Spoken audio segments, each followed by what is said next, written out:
Allahu Akbar, Allahu Akbar, Allahu Akbar, Allahu Akbar. Ashhadu an la ilaha illallah. Ashhadu an la ilaha illallah.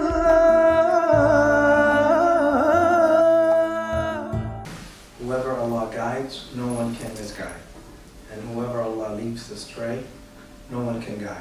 I swear that our religion, that is beloved to all of us, has been kidnapped and defiled by those that claim to be Muslim sheikhs and knowledgeable people, by those that have a special agenda, that have political aspirations, or that just like to preach hate, by the Wahhabis, by the Salafis, by many others, but by absolute haters of humanity. As a result of that, Islamophobia became the inward these days, and the fear of Muslims and Islam is rampant. Our religion, thanks to these guys, is producing a new kind of generation. It's producing hateful Muslims, merciless Muslims, Muslims that are aggressive and resentful. They're that way because they've grown up under governments that oppresses them, under systems that oppresses them, under kings and presidents and sheikhs that have no value for humanity. And they allow these to kidnap Islam. Instead of children carrying pens and books and going to schools, we have kids in Syria and Iraq carrying guns and rifles and machetes and killing each other and chopping heads off. It doesn't matter if you're Sunni or Shia, Christian, Muslim, or even homosexual. They have already dehumanized homosexual to the degree that they don't think of them as humans. They are subhumans. They're like pigs. And one of the tortures for them is to either burn them alive or throw them off buildings, what they call iqamat al-had, which they think is a sunnah by the Prophet, which is establishing capital punishment against homosexuals. These are the same children that cut open bodies and take out livers and hearts and chew them. They chop off heads and use them as soccer balls. And all this is done, and they're chanting Allahu Akbar, Allahu Akbar. God is great, God is great. I really have nothing to say, but I seek refuge in God from such deeds.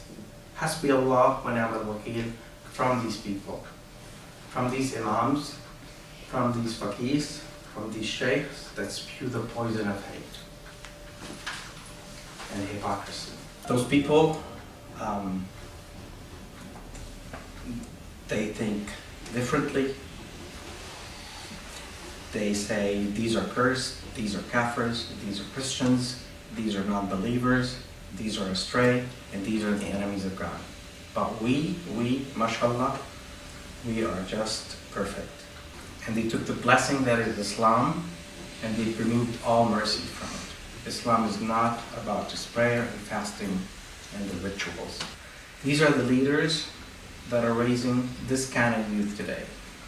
This kind of youth has lost all humanity and their Allah consciousness, their awareness of God. And they do it in my name, in your name, in the name of God, and in the name of Islam. You throw them peace, you say Assalamu alaikum, and they pass you by.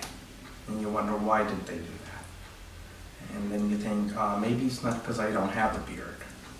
Or maybe because my beard is too long, or too short, or too bushy, or too trimmed, or maybe my pants are not short enough. That to them is Islam. Allah says, Allah yaqul, وَأَنزَلْنَا الْقُرْآنَ رَحْمَةً لِلْعَالَمِينَ. We revealed the Quran as a mercy to man and to jinn. Our Islam, our religion, is one of mercy and compassion.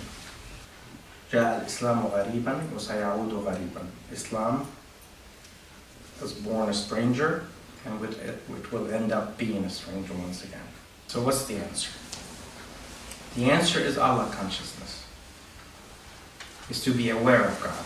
You live here in South Africa. You are blessed, and you are living in the safety of God. and in the safety of your community. You are not attacked, you are not transgressed upon, and many of you are not judged. And you are free. This is one of the most precious blessings of God. So I want you to all be thankful and be our conscience and to go out there and claim our Islam. Allahu Akbar, Allahu Akbar,